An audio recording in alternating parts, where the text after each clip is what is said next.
-7.3%. Quite shocking, but this is the current state of GDP. किसी ने नहीं सोचा था कि इंडिया की इकोनॉमी इतना भी गिर सकती है।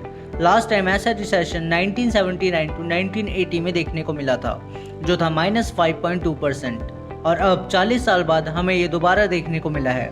According to the sources, India was expectedly losing 32,000 crores daily in the 21-day lockdown implemented all over India. So today we will discuss about India's GDP after COVID-19. Hey guys, welcome to the Predictors, जहां हम ऐसे topics और announcements पर बात करते हैं जिनसे हम सबको फर्क पड़ता है। Let's get started with this new topic without any latency. सबसे पहले हम जान लेते हैं कि ये डेटा रिलीज कौन करता है। तो ये डेटा नेशनल स्टैटिस्टिकल ऑफिस के द्वारा रिलीज किया जाता है, जो कि आता है ministry of statistics and programme implementation के अंदर। कुछ टाइम पहले ही इन्होंने annual national income 2020 to 2021 release की थी। फर्स्ट ऑफ ऑल हम ये जान लेते हैं कि ये रिपोर्ट किस तरह डिस्ट्रीब्यूटेड होती है और कब से कब तक की ग्रोथ रेट को ये शो करती है।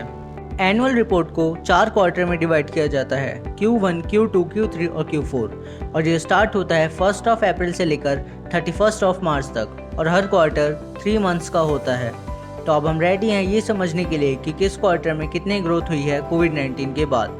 तो क्वार्टर 1 में हमें 24.4% की गिरावट देखने को मिली थी, तो वहीं क्वार्टर 2 में 7.3% की गिरावट हुई थी, और क्वार्टर 3 में जीडीपी का पॉजिटिव स्टार्ट देखने को मिला था, जो था 0.4%, और जो फाइनल रिपोर्ट थी क्वार्टर 4 की, उसमें हमें 1.6% की ग्रोथ देखने को मिली। अगर हम क्वार्टर 4 यानी कि जैन, फेब और मार्च के डेटा को लास्ट ईयर 2019-2020 के डेटा से कंपेयर करें तो लास्ट ईयर Q4 में 3% की ग्रोथ हुई थी।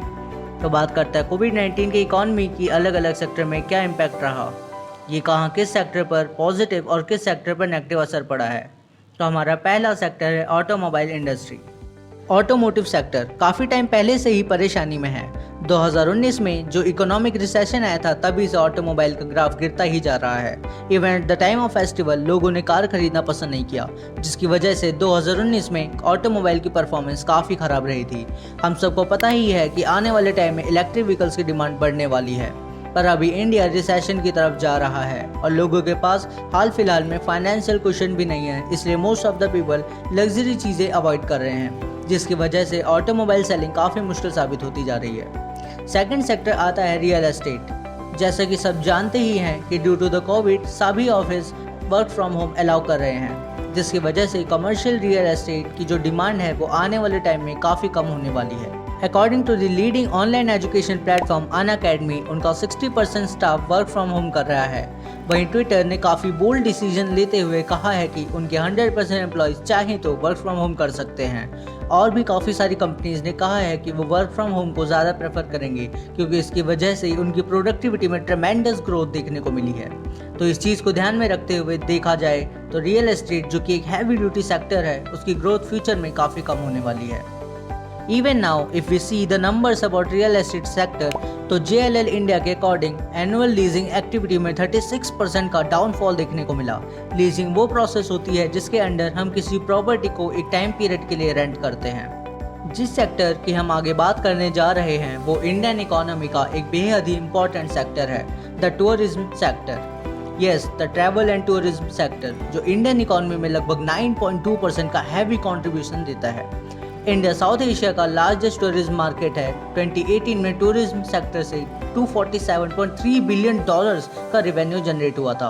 ये काफ़ी ज़्यादा होता है, इतना कि इस सेक्टर को इंडियन इकोनॉमी का 8th लार्जेस्ट जीडीपी कंट्रीब्यूटर बनाता है। यही नहीं, इस दौरान इस सेक्टर ने 26.7 मिलियन जॉब्स क्रिएट किए। Heavy employment rate is what the report says, with more than 53 million jobs ahead in the future. But unfortunately सबसे ज़्यादा अफेक्टेड सेक्टर यही है। With increasing Covid cases, international mobility अपने lowest पर है, जिसकी वजह से जीडीपी ग्रोथ रेट में 0.45% की गिरावट होने का अंदाज़ा है, और इसका फ्यूचर इंडिया के कोविड कंट्रोल मेजर्स पर डिपेंड करता है। अगला इंपॉर्टेंट सेक्टर है इंडियन रिटेल सेक्टर, जो इंडिया के जीडीपी को 10% तक कंट्रीब्यूट करता है और साथ ही 8% तक का एम्प्लॉयमेंट भी हैंडल करता है। ये सेक्टर पिछले कुछ सालों से काफ़ी ज़्यादा सफ़र करता दिख रहा है। सबसे पहले बढ़ते हुए ऑनलाइन रिटेल्स और फिर कोविड फोर्स्ड लॉकडाउन की वजह से। जहां तक ऑनलाइन रिटेल की बात करें तो रिपोर्ट्स के अकॉर्डिंग इसमें 30% ग्रोथ प्रोजेक्ट की जा रही है, मगर लॉकडाउन के हटने के बाद रिटेल की मांग काफ़ी ज़्यादा बढ़ने वाली है, क्योंकि ऑनलाइन रिटेल्स इंडिया के काफ़ी लिमिटेड पार्ट्स में ही काम कर रहे थे, इसलिए मोस्ट ऑफ एरियाज में रिटेलर्स का रिकवरी रेट उतना अफेक्ट नहीं होगा। अब आप सब कुछ तो ऑनलाइन मंगा नहीं सकते। तो ये कुछ मेजर सेक्टर्स थे जिनके बारे में आपको बताना काफ़ी ज़रूरी था। Construction sector, meat processing sector, aviation sector, ऐसे कई सारे छोटे बड़े सेक्टर्स हैं जो कि इस पैंडेमिक की वजह से अफेक्ट हुए हैं। अगर आपको इनके सेक्टर्स के बारे में और डिटेल में जानना है तो कमेंट करके बताएं, और नेक्स्ट वीडियो में हम जीडीपी को थोड़ा और डिटेल में जानेंगे कि वो कौन से फैक्टर्स हैं जिसकी वजह से पूरे इंडिया की जीडीपी मेजर होती है। और इसमें हम बात करेंगे कि जीडीपी, जीबीए, नॉमिनल जीडीपी में क्या डिफरेंस है। Thanks for being available till the end of the video. अगर आपको हमारा कंटेंट पसंद आया और आपको ज़रा भी कुछ नया सीखने को मिला हो तो लाइक करिएगा, सब्सक्राइब कीजिएगा और जितना हो सके उतना शेयर कीजिए। मिलते हैं अगली वीडियो में। Till then stay safe.